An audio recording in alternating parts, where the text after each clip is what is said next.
Good morning students. हमने previous class में आपको 6 पॉइंट जो आपके एक्सरसाइज है 1.1 उसका हमने इंट्रो दे दिया था और फर्स्ट क्वेश्चन सॉल्व भी कर दिया था।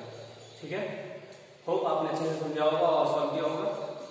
देन आपके पास बुक्स नहीं है तो बुक्स में से एक बार हमने नोट कर दिया है 1.1 का सेकंड क्वेश्चन कह रहा है so that any positive odd integer is of the form 6q plus 1 or 6q plus 3 or 6q plus 5 where q is some integer।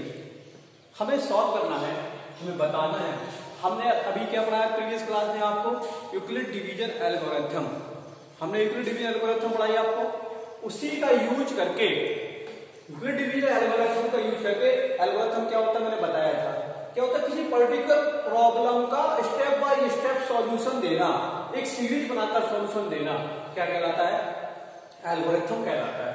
तो इसे ही करना है एनी पॉजिटिव ऑड इंटीजर, हमें बताना है कि ये ऑड इंटीजर है, हमें शो करना है, प्रूव करना है कि ये क्या है, हमारे ऑड इंटीजर्स हैं।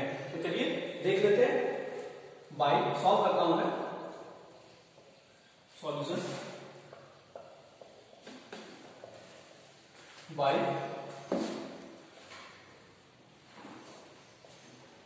Euclid's division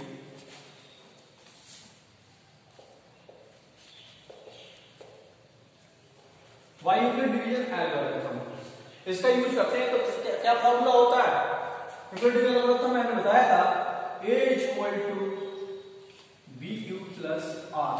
ठीक है, वेयर ए क्या होता है डिवीजन, बी क्या होता है डिवाइडर, क्यू क्या होता है क्वोटिएंट प्लस आर क्या होता है रिमाइंडर। बट उसको ऐसे नहीं लेना है, इधर आर की पोजीशंस होती है हमेशा, आर जो क्या होगा ऑलवेज बी से आपको एक कर लेना है, ऑलवेज आर क्या होता है जीरो भी हो सकता है, जीरो होता है तभी खत्म होता है, हो सकता क्या होता है जीरो से ग्रेटर हो सकता है और जीरो के इक्वल हो सकता है एंड लेस देन बी। ये आर की पोजीशंस होती है, ध्यान रखना इस चीज को, इसको माइंड में करके चलना है हमें कि आर की पोजीशन कितनी होती है भाई, बी से छोटा, डिवाइडर से छोटा होगा और जीरो के इक्वल होगा या उससे बड़ा होगा। मतलब इसके बीच में जीरो और बी के बीच के जितने नंबर्स होते हैं वो आर हो सकते हैं। बस इसका यूज करके यूक्लिड डिवीजन एल्गोरिथम का हम इधर सॉल्व करते हैं। देखिए जरा पुट कर रहा है, देखिए जरा क्या लिखा हुआ 6 प्लस 1 लिखा हुआ है। ठीक है, बाय कंपैरिजन, इससे हम कंपैरिजन कराएंगे तो क्या हो जाएगा आपका b इक्वल टू कितना हो जाएगा आपके पास 6। भाई 6q प्लस 1 है, 6q में bq प्लस r से हमने कंपैरिजन कराई, तो bq प्लस r से कंपैरिजन कराएंगे तो b कितना हो जाएगा 6 हो जाएगा एंड जो r होगा हमारे पास क्या निकल के आ जाएगा भाई 0 होगा, 1 होगा, 2 होगा, 3 होगा, 4 होगा और 5 होगा। ये बात क्लियर, r कितना होगा या तो 0 हो सकता है या 1 हो सकता है या 2 हो सकता है या 3 हो सकता है या 4 हो सकता है या 5 6 कभी भी नहीं होगा, क्योंकि 6 क्या है b की वैल्यू है और b ग्रेटर होता है r से। एल्गोरिथम में ये हमें याद करके चलना है। तो बात क्लियर, तो स्केच कर लिए, इसको मैं आपको क्वेश्चन आपने नोट कर लिया होगा। ठीक है, बस कर लीजिए आप जरा पुट द वैल्यू, देखिए स्टेप फर्स्ट स्टेप में put the value of r equal to 0। अगर हम r की वैल्यू 0 पर कराते हैं तो क्या हो जाएगा आपके पास a इक्वल टू हो जाना है आपके पास 6q प्लस 1 था, क्वेश्चन में देखा था आपने, और q कितना है bq प्लस r 6 था आपके पास, तो 6 हो गया आपके पास, और r क्या कराया आपने 6q प्लस 1 की जगह आपने क्या कराया पहले 0 पर कराया, क्या कराया क्वेश्चन में 0। ठीक है, जब किसी भी चीज में आपका 0 ऐड होता है तो क्या होगा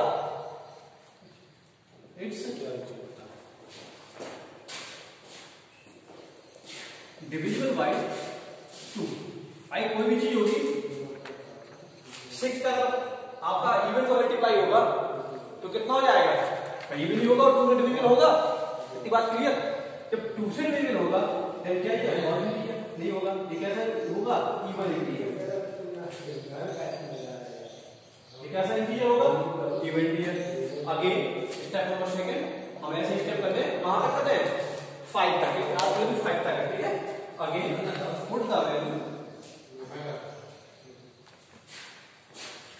put the value of r equal to 1। जब r की वैल्यू कितनी पुट करानी है, 1। जरा 1 पुट कराते हैं तो क्या हो जाएगा आपका, a equal to 6q plus 1। जब 6q plus it is not divisible by 2, it's भाई 1 हो गया ना extra, not divisible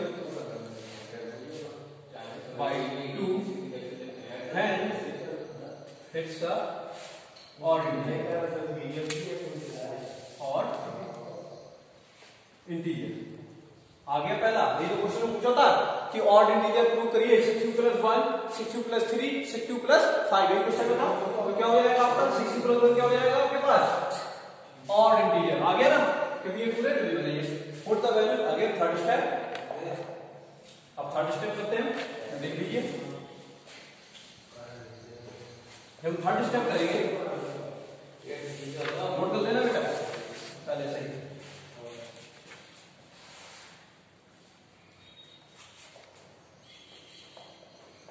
put the value of r equal to 2 रखेंगे हम तो कितनी हो जाएगी, a इक्वल टू हो जाएगा आपके पास 6q प्लस 2। जब 2 आएगा तो ये भी क्या होगा, divisible by 2,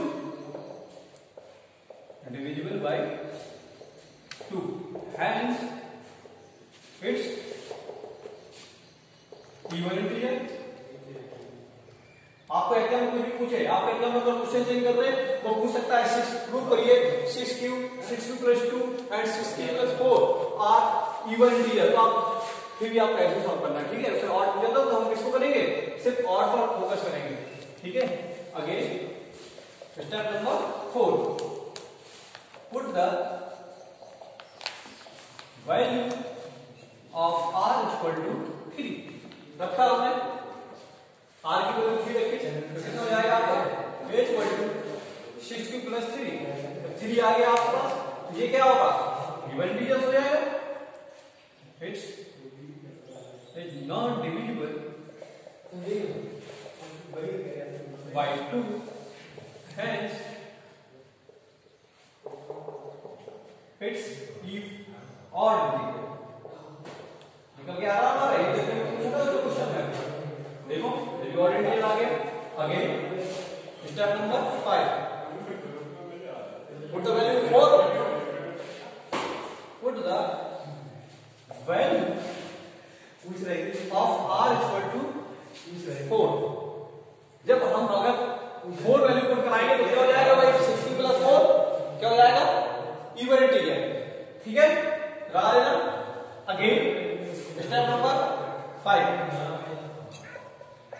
put the value of r equal to 5, then this one क्या हो जाएगा हमारे पास, 6q plus 5।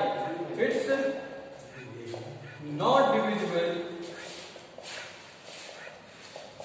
Bye 2, hence it's odd integer. बात क्लियर। जो क्वेश्चन में दिया था, क्या दिया था क्वेश्चन में, 6q plus 1, 6q plus 3, 6q plus 5। हमें 6q प्लस 1, 6q प्लस 3 और 6q प्लस 5 इसको क्या करना है, हमें ऑड इंटीजर प्रूव कराना था। जब ऑड इंटीजर प्रूव हो गया तो क्या हो गया भाई, hence prove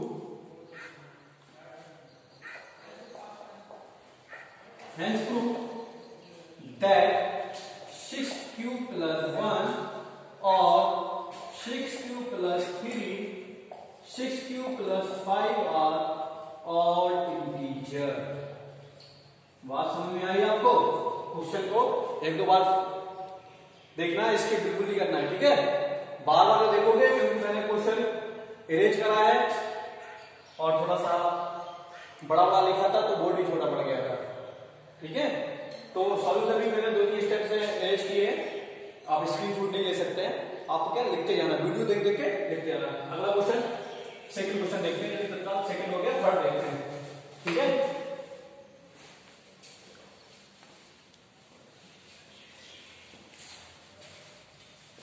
सिर्फ थ्योरी का क्वेश्चन था ये, इसमें थ्योरी थी और कुछ नहीं था, ठीक है।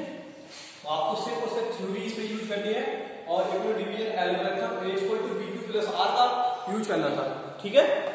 अब कह रहा है अगला क्वेश्चन, थर्ड क्वेश्चन पे बोल रहा है, कह रहा एन आर्मी में लिखूंगा नहीं है, टाइम कम है, सुन लीजिए। An army contingent of 616 members is to march behind an army band of 32 members in a parade. एक परेड चल रही है। The two groups are to march in the same number of columns. What is the maximum number of columns in which they can march? कह रहा maximum number बताइए आप, जिसको मार्च maximum number आपने पढ़े होंगे। देखो बेसिकली हम चैप्टर किसका पढ़ रहे हैं, रियल नंबर एचसीएफ पढ़ रहे हैं, लेकिन ऐसे मैंने फर्स्ट वीडियो में आपको बताया था, एचसीएफ आपको नॉर्मल नहीं करना है, इसमें यूक्लिड डिवीजन एल्गोरिथम और लेम्मा का यूज करके करना है, ठीक है। मतलब series by series, step by step जो मैंने बताए थे वैसे ही कर रहे हैं, ठीक है। तो जब मैक्सिमम हमने बचपन पढ़ा है, 8 पढ़ा है, 9 पढ़ा है, कि मिनिमम होता है तो हम एलसीएम लेते हैं। मैक्सिमम वर्ड आया था तो बता रहा हूँ मैं कि मैक्सिमम आता है तो आपको एलसीएम लेना होता है, लेकिन इसको नॉर्मल नहीं लेंगे। देखो सीधे डायरेक्ट सॉल्व कर रहा हूँ, ठीक है। By Euclid's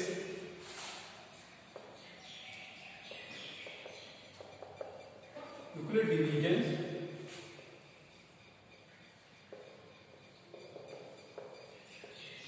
bye Euclid division algorithm, ठीक है। हम यूक्लिड डिवीजन एल्गोरिथम का यूज करेंगे, किसका, एचसीएफ लेना है हमें 2 नंबर्स का। देखिए कितना है आपके पास, 6 6 6 1 6 एंड आपके पास है 32। आपको पता है एचसीएफ कितना होता है, ये छोटा नंबर होता है उसका डिवाइड करते हैं, लेकिन फर्स्ट स्टेप में स्टेप नंबर यूक्लिड एल्गोरिथम में स्टेप नंबर फर्स्ट में करते हैं, आप क्या करते हैं, A इक्वल टू क्या होता है B2 प्लस R, ठीक है। देखिए जरा कर लीजिए, आपको डायरेक्ट करना नहीं आता, ये जरूरी है करना। 6 1 6 32 का आप डिवाइड करेंगे इसमें, जब 32 का आप डिवाइड करेंगे तो कितना जाएगा भाई, 2 टाइम जाएगा नहीं, 1 टाइम जाएगा, ठीक है। 11 में से 2 गया, कितना आ गया 9, और इसके बाद 5 में से आपके पास 3 है, 2 आया और इधर 6 हो गया, ठीक है। 296 अब जाएगा कितने बार, 32 9 जा, ठीक है। 39 ज्यादा 288, ओके। सबट्रैक्ट करेंगे, 6 में से 8 जाएगा 16 हो जाएगा, इधर 16 में से 8 जाएगा तो 8 बचेगा, इधर 8 कुछ नहीं बचना, 8 बचना रिमाइंडर। रिमाइंडर जो हो गया कैसे लिखेंगे ऊपर, h इक्वल टू कितना है 660 इक्वल टू b कितना है आपके पास 32 मल्टीप्लाई q कितना है 90 प्लस r कितना, रिमाइंडर कितना है आपके पास 8। अगेन स्टेप नंबर सेकंड, अब तक करना है जब तक कि रिमाइंडर आपके पास 0 ना आ जाए, ठीक है। अगेन करेंगे, मैंने बताया था आपका जो डिवाइजर होता है, प्रीवियस डिवाइजर और डिविडेंड बन जाता है, ठीक है। तो कैसे करेंगे, और रिमाइंडर डिवाइजर बन जाता है। आगे 8 और ये कितना हो गया 32, रिमाइंडर कितना आ गया 0। जब रिमाइंडर 0 आ जाता है हमारा क्वेश्चन सॉल्व हो जाता है, ऐसे वेट करके आ जाता है। लेकिन हमें इस तरीके से लगाना है। स्टेप फॉर सेकंड में क्या करेंगे, a equal to bq plus r, a कितना है आपके पास 32 इक्वल टू b कितना है आपके पास 8 मल्टीप्लाई q कितना है आपके पास 4 प्लस r कितना है आपके पास 0। जो ऊपर r आपका फुल हो जाता है, 0 हो जाता है, खत्म हो जाता है, वहीं पर आपका स्टेप खत्म हो जाता है। हेंस द किसका 616 एंड 72 इक्वल टू 8। जब जैसे पाया हम लिखेंगे दैट्स प्रूफ हेंस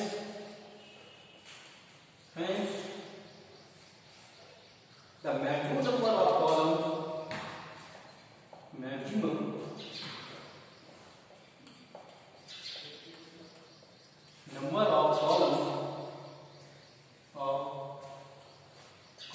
इज 8। जो आपका एचसीएफ होगा वही आपका क्या होगा, मैक्सिमम नंबर ऑफ कॉलम्स होगा। ठीक है, थैंक यू क्लास, बहुत अच्छे से पढ़ाई करनी है। Next video, thank you.